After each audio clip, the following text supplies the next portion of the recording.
अस्सलामुअलैकुम नाज़रीन, एक नए वीडियो के साथ मैं हूं आपका मेज़बान रज़ा अब्बास।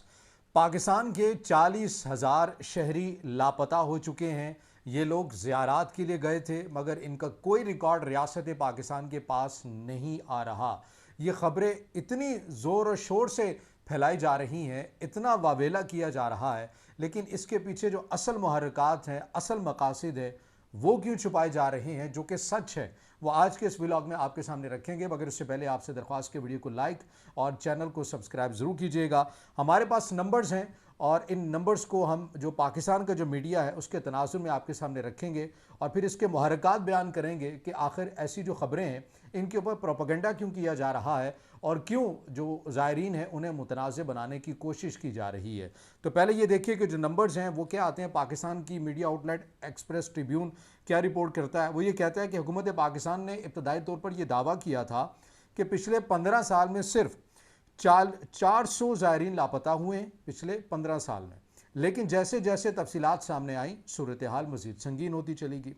जियो न्यूज़ ने भी इस स्टोरी को ब्रेक किया। इस रिपोर्ट के मुताबिक वजारत ख़ारजा की कायमा कमेटी के इजलास में इंकशाफ हुआ कि इराक़ में इस वक्त 48,500 पाकिस्तानी मौजूद हैं, जिनमें 42,700 गैर कानूनी तौर पर वहाँ मुकीम हैं। ये तमाम अफराद ज़ायरीन के तौर पर गए और वहीं रुक गए। अब आगे चलिए डॉन की एक रिपोर्ट क्या कहती है।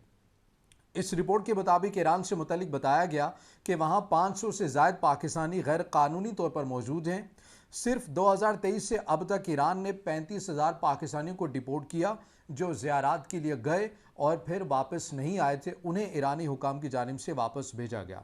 इसी तरह एक्सप्रेस ट्रिब्यून की एक और रिपोर्ट में यह इंकशाफ किया गया कि इस मसले के हल के लिए हुकूमत ने फैसला किया कि ज़ायरीन के सफ़र को हज के तर्ज पर मुनज़्ज़म किया जाए। अब वजारत मजहबी अमूर इन ऑपरेटर्स को इजाज़त नामे देगी जो ज़ायरीन को लेकर जाया करेंगे और वापसी की भी जिम्मेदारी उनकी होगी। ये तो एक इब्तदाई तौर के ऊपर अभी खाका बना है, लेकिन ये जो ख़बरें फैलाएगी कि 40,000 ज़ायरीन लापता हो गए हैं, हुकूमत के पास तो कोई डाटा ही नहीं है। आजकल तो पिज़्ज़ा बर्गर वालों के पास भी अपने क्लाइंट का डाटा होता है, मगर ये कैसी हुकूमत है कि जिसके पास अपने ही शहरियों का डाटा नहीं है और ये ज़ायरीन उन ममालिक में गए हैं जहाँ पर जंगें हो रही हैं। तो ये खदशा मौजूद है कि ये पाकिस्तान के जो लोग, जो शहरी, जो ज़ियारात के लिए गए, ज़ायर बन कर गए, ज़ियारात के लिए गए, ये वहाँ पर जाकर ऐसी तहरीकों का हिस्सा बन जाएंगे जो रियासत पाकिस्तान के ख़िलाफ़ होंगी, वहाँ से तरबियत हासिल करेंगी, अपने मुल्क में आएंगे और फिर रियासत पाकिस्तान के लिए थ्रेट बन जाएंगे। ये प्रोपेगेंडा इतने मुनज़्ज़म तरीके से किया गया जिसके अंदर कोई हकीकत है ही नहीं है। और वो हकीकत क्यों नहीं है उसकी वजह मैं बता देता हूँ कि हुआ क्या है, मामले को किस तरह पेश किया गया जबकि वो हकीकत में क्या था। मामला ये था कि ईरान और इराक़ की जो क़यादत है उन्होंने पाकिस्तान के वज़ीर दाखिला या फिर पाकिस्तान की वजारत दाखिला के सामने इस मामले को उठाया और फिर इसी तनाजुर में हाल ही में जो पाकिस्तान के वज़ीर दाखिला मोहसिन नकवी हैं वो ईरान जाते हैं और वहीं पर उनकी इराक़ी हुकाम से मुलाकात भी होती है। ईरान और इराक़ की जो क़यादत है वो पाकिस्तान से इस मामले के ऊपर, अगर आप सिफारती तौर के ऊपर ज़ुबान इस्तेमाल करें तो आप ये कह सकते हैं कि उन्होंने एहतजाज रिकॉर्ड करवाया। कि यानी बहुत सारे ऐसे लोग हैं वो आते अरबईन पर हैं, ज़ियारात के लिए आते हैं मगर वो यहाँ पर रुक जाते हैं। जैसे पाकिस्तान के सेनेटर हैं अलामा राजा नासिर अब्बास साहब, उन्होंने कायमा कमेटी में ये स्टेटमेंट दी कि इराक़ के अंदर जो लोग रुक जाते हैं वो ये नहीं है कि वो किसी तहरीकों का हिस्सा बन जाते हैं, बल्कि वहाँ की जो करेंसी है वो डॉलर में है और वहाँ पर अगर कुछ लोग मजदूरी करते हैं तो उन्हें पता है कि उन्हें जो मुआवजा है वो डॉलर में मिलेगा, या फिर वो भीख मांगते हैं तो उन्हें ये भी पता है कि डॉलर में मिलेगी। तो ये एक बहुत बड़ी वजह है वहाँ पर जो लोग रुक जाते हैं, चाहे वो पाकिस्तानी हैं, पाकिस्तानी के जाते हैं तो वो रुक जाते हैं। उसकी वजह ये है, ये सेम एज़ वही वजह है जैसा कि सऊदी अरब एहतजाज हमसे करता है, जैसे मुत्तहिदा अरब अमारात हमसे एहतजाज करता है कि भाई आपके लोग आते हैं और यहाँ पर उम्रा ज़ियारात के नाम के ऊपर आते हैं, लेकिन उम्रा पैकेज लेकर आते हैं, लेकिन यहाँ पर आके अहम शाहराहों के ऊपर खड़े हो जाते हैं, मस्जिद नबवी के अंदर भीख मांगना शुरू कर देते हैं, या फिर ऐसी जो मुक़द्दस दीनी इबादत गाहें उनके बारी खड़े हो जाते हैं, भीख मांगने लग जाते हैं। मुत्तहिदा अरब अमारात ने तो आपके 25 जो डिस्ट्रिक्ट हैं उन्हें बैन कर रखा है, उन्हें वीज़े जारी नहीं करते हैं। तो ये उसी किस्म का एहतजाज था जो इराक़ की जानिब से, या फिर कंसर्न था जो इराक़ और ईरान की हुकूमत की जानिब से, ना कि पाकिस्तान ने तशवीश का इज़हार किया, बल्कि इराक़ और ईरान की जानिब से ही कहा गया कि भाई आपके लोग आते हैं, अब इसका कोई मैकेनिज़्म बनाया जाए। फिर मैकेनिज़्म बनाया भी गया। अब इसके अंदर जो मैकेनिज़्म है ये वही बनाया गया जो मैंने आपको बताया कि जो मजहबी अमूर है, वजारत मजहबी अमूर, उन्होंने एक ख़ास एक पैटर्न रख दिया है और उस पैटर्न के अंदर ये बताया गया है कि अब कुछ ऑपरेटर्स होंगे और उन्हें ये इजाज़तनामा लेना होगा। अब इसमें से जो डिटेल हमारे पास आई है वो ये है कि 1400 ऑपरेटर्स की दरख्वास्तें मौसूल हुई हैं, जिनमें से 550 को क्लियर कर दिया गया है। 50 ऑपरेटर्स ने तमाम शराइत मुकम्मल करके इजाज़त हासिल कर ली है। अब ये ऑपरेटर्स जाया करेंगे ऐसे जैसे हज और ज़ियारात, उम्रा और हज के लिए तमाम चीज़ों की निगरानी की जाती है, वैसे ही जो ज़ियारात के लिए जाया करेंगे उनके लिए भी होगा। अच्छा, इसके अंदर एक और जो दिलचस्प नुक्ता है, एक पॉलिसी मुतारिफ़ करवाई गई थी ताकि ऐसे लोग ज़ियारात की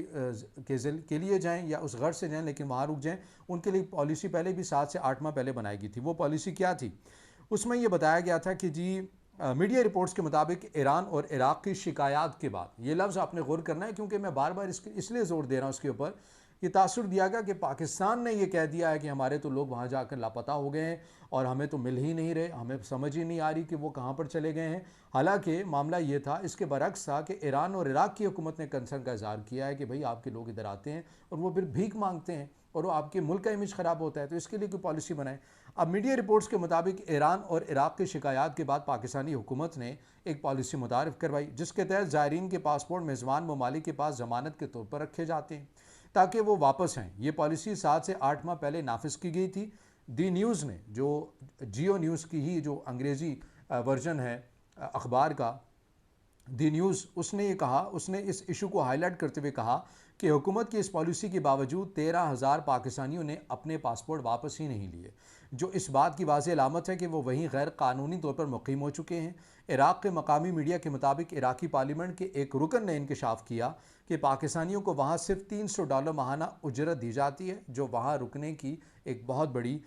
वजह बताई जाती है। अब इस तरह के साथ साथ बहुत सारी चीज़ें, इसी तरह सऊदी अरब की एग्जांपल भी ले लीजिए कि 600 पाकिस्तानियों को भीख मांगने के इल्ज़ाम में डिपोर्ट किया गया। अल जज़ीरा और दीगर अरब मीडिया प्लेटफॉर्म से शाया होने वाले वजारत दाखिला के आदाद शुमार से मालूम हुआ कि कुरम, गिलगित और पंजाब से ताल्लुक़ रखने वाले पाकिस्तानी नौजवान ज़ियारत के लिए जाते हैं और फिर वहाँ पर किसी न किसी वजह से रुक जाते हैं। अब इनके अंदर जो वजूहात बताई गई हैं उसमें मुख्तलिफ़ वजूहात हैं, वो भी मैं आपके सामने रख देता हूँ। एक तो भीख मांगने वाली है या वहाँ पर मजदूरी करने वाली है। एक वजह ये बताएगी कि ये जवान वहाँ से जाते हैं और कुछ ऐसी तंजीमों का हिस्सा बन जाते हैं जहाँ पर करबला की आप ये कह लें कि जो मुक़द्दस मकामात हैं, ज़ियारात हैं, उनकी हिफाजत के लिए जो तंजीमें बनाई गई उनमें शामिल हो जाते हैं और रियासत पाकिस्तान समझती है कि वो भी हमारे लिए थ्रेट हैं क्योंकि उन तंजीमों में शामिल होने के लिए वो बाकायदा तरबियत हासिल करते हैं।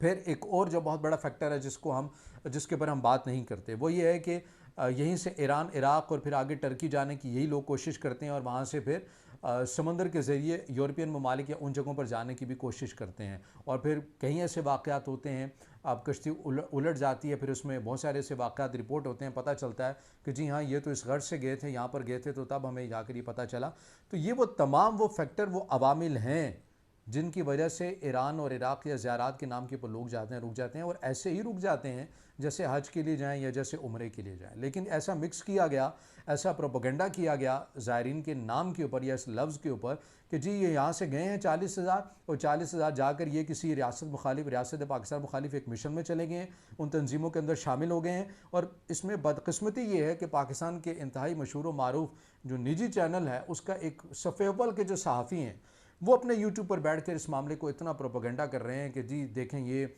40,000 जो है ना, ये रियासत पाकिस्तान के ख़िलाफ़ जो एक तंजीम है उसमें शामिल हो गए हैं, अब ये वहाँ से वापस आएंगे और पाकिस्तान के ख़िलाफ़ जो है ना वो बड़े पैमाने के ऊपर जंग शुरू हो जाएगी। मतलब हकीकत से आ रही ऐसी बातें की जा रही हैं, जबकि इस मामले के ऊपर ईरान और इराक़ आपसे मामले को कर रहे हैं कि आप इस मामले के ऊपर निगरानी करें। हाँ, अलबत्ता ये जहाँ तक तंजीमों की बात है तो ये उस वक्त मामला उठा था जब शाम के हालात ख़राब थे, बशार अल असद की हुकूमत थी और सीरिया के अंदर जब वो काले झंडों वाला एक ग्रोह जब उठा था, एक फितना उठा था और उसकी तरफ से ये ऐलान किया गया था कि वो जो मुक़द्दस मकामात हैं शाम के अंदर उन्हें निशाना बनाया जाएगा। तो ज़ाहिर है मुक़द्दस मकामात किसी एक फ़िरके के नहीं होते या अहले बैत किसी एक फ़िरके के नहीं है, असहाब किसी एक फ़िरके के नहीं है, अंबिया या फिर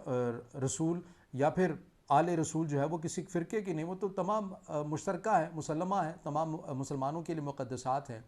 तो उनको जब उनके अहम मुक़द्दसात को ख़तरा लाहक हुआ तो बहुत सारे ऐसे लोग थे जो वहाँ पर गए और उन्होंने शिरकत भी की। अच्छा, इस मामले के ऊपर जब पाकिस्तान के DGISI थे फैज़ हमीद, उन्होंने सीरियन गवर्नमेंट से इस मामले के ऊपर एहतजाज भी किया था, सीरियन गवर्नमेंट से भी किया था और ईरान की हुकूमत के साथ भी किया था कि देखिए हम इस मामले को एक थ्रेट समझते हैं कि हमारे लोग यहाँ से आते हैं, वो इन तंजीमों में शिरकत करते हैं, यहाँ तक तो मामला ठीक है, लेकिन कल को जब ये पाकिस्तान आएंगे और उनके पास यही तरबियत होगी तो फिर मामला हमारे लिए ख़राब हो जाएगा। और उस वक्त ईरान की और सीरिया की गवर्नमेंट की तरफ से कहा गया था कि नहीं, ये प्रोग्राम हमारा ज़्यादा देर तक नहीं चला गया था, यानी इसको तस्लीम किया गया था कि ऐसा हुआ है, लेकिन लोग आए, बहुत सारे आए, उन्होंने शमूलियत इख्तियार की, लेकिन इस प्रोग्राम को फिर प्रोजेक्ट को ख़त्म कर दिया गया। ये ख़ुद स्टेटमेंट ऑन द रिकॉर्ड है और इसमें कोई छुपी ढकी बात भी नहीं है और उसमें ऐसा भी नहीं था कि उन्होंने यहाँ पर आकर किसी और लोगों को मारना था, बल्कि वो उनके मुताबिक जो लोग शामिल हुए हैं उन्होंने अपने मुक़द्दस मकामात की हिफाजत करनी थी। तो ये बेसिकली एक ख़बर थी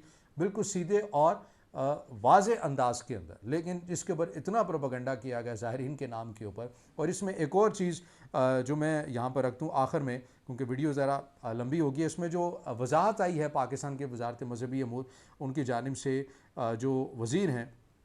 मोमिन वन, जो उनका स्टेटमेंट है वो मैं सामने रख देता हूँ। वो ये है कि वफाकी वज़ीर मज़हबी अमूर सरदार मोहम्मद यूसुफ का बयान के गुज़श्ता रोज़ मेरी गुफ्तगू में 40,000 ज़ायरीन का जो हवाला दिया गया उसका मकसद हरगिज़ ये तासुर नहीं देना था कि हज़ारों पाकिस्तानी बैरून मुल्क लापता हैं। असल मामला ये है कि पुराने कागज़ी रिकॉर्ड अब तक हमारी मरकज़ी डिजिटल रजिस्ट्री में मुकम्मल तौर पर मुंतकिल नहीं हो सके हैं। वजारत मज़हबी अमूर ने ज़ायरीन के तहफ़्फ़ुज़ और सहूलत के लिए एक जदीद ऑनलाइन सिस्टम मुतारिफ़ करवा दिया है, जहाँ ज़ायर और ग्रुप ऑर्गेनाइज़र को QR कोड